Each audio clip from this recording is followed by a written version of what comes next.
Aujourd'hui, dans les fous de l'hiver, on a justement la chance de rencontrer un fou et un amateur du fat bike. C'est Alexandre Lemerise avec moi aujourd'hui. Comment ça va? Ça va super bien.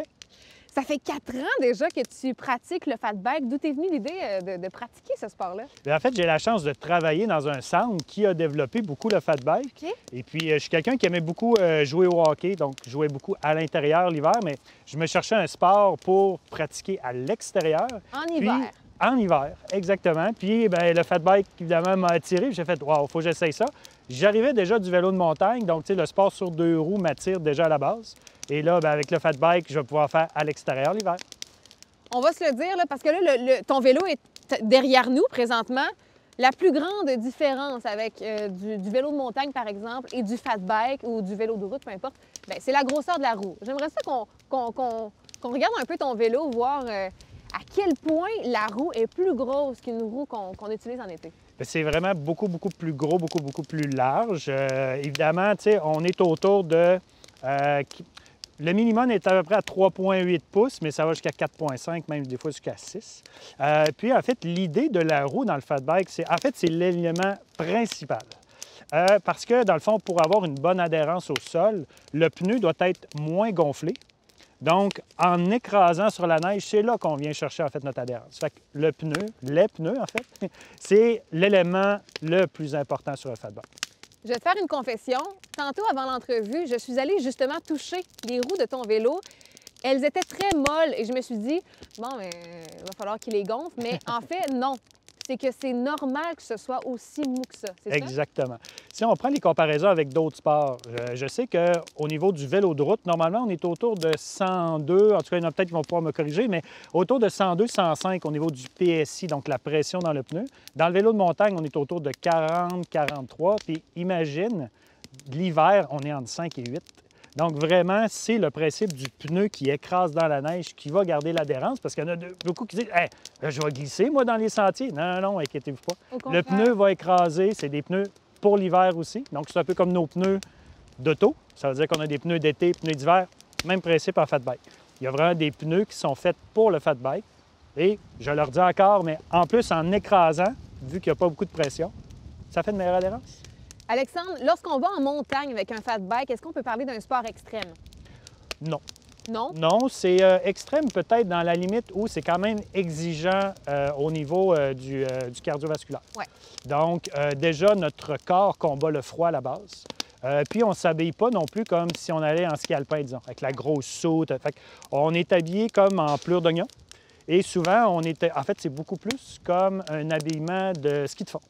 Donc, le ski de fond, on est plus, c'est plus sportif, donc on met moins de couches, mais c'est quand même assez exigeant.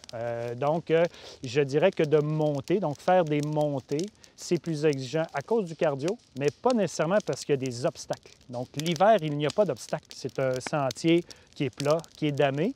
Donc, il n'y a pas de racines, il n'y a pas de roches, il n'y a pas de sauts, il n'y a pas d'éléments de bois, des modules de bois, pardon. Donc, oui, difficile, mais pas comme le vélo de montagne. Donc, toi, l'été, bien, tu apprécies peut-être bien la saison, mais tu as hâte à l'hiver pour pratiquer le fat bike.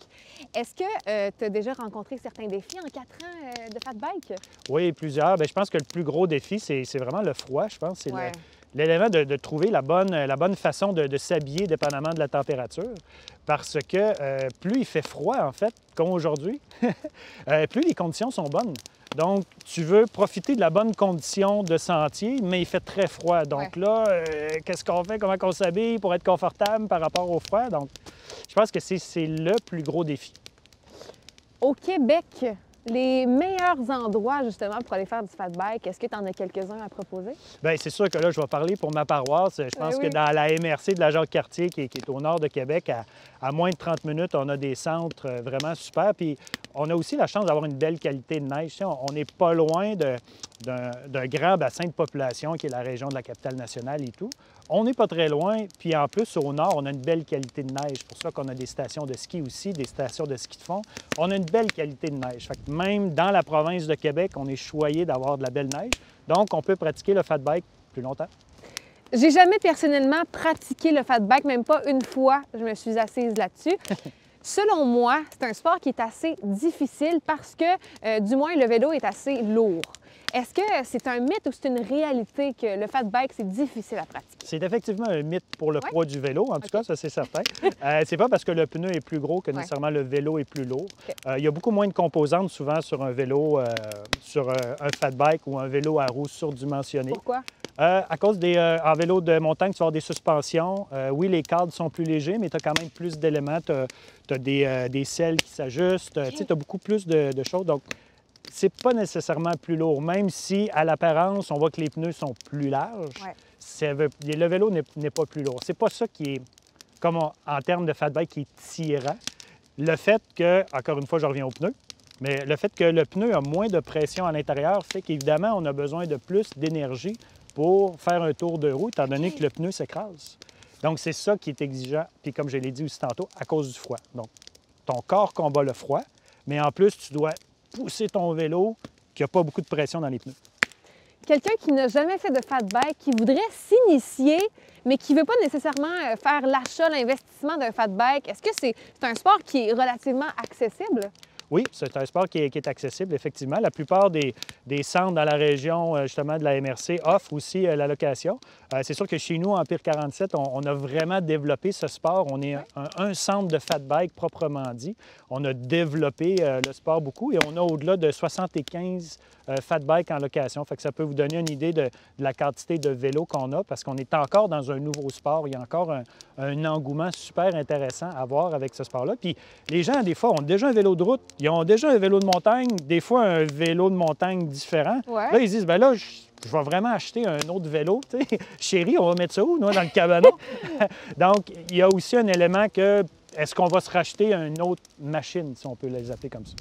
Est-ce que tu as fait des voyages avec ton sport? J'ai pas eu la chance de faire de voyage dans le sport encore. Est-ce que c'est quelque chose qui mijote dans ton esprit, peut-être bien après la pandémie, disons? Oui, exact. Oui, effectivement, il y a des endroits, là, je sais qu'au Minnesota, il y a un gros centre de fat bike. Ce serait intéressant d'aller explorer, voir qu'est-ce qu'ils font là. Je sais que dans l'Ontario, évidemment, ils ont moins de temps de neige que nous, mais je sais qu'il y a des centres qui ont été développés aussi dans cette région-là. Oui, ce serait intéressant. Mais je vous dirais que, vu l'attractivité du sport, on a beaucoup plus de gens qui veulent venir nous visiter pour le faire. Qu'est-ce que tu aimes le plus du fat bike? Donc, quand tu reviens d'une séance, l'émotion qui t'habite? Bien, en fait, je pense que c'est vraiment le principe d'être à l'extérieur. Je pense qu'à la base, c'est ça. Je suis quelqu'un de plein air. Donc... un amoureux de l'hiver. Exactement. Un fou de l'hiver. Un fou de l'hiver. Oui. Donc, le but, c'était d'être à l'extérieur. Donc, je reviens, tu sais, je fais du hockey, c'est à l'intérieur, donc c'est pas profiter de l'hiver.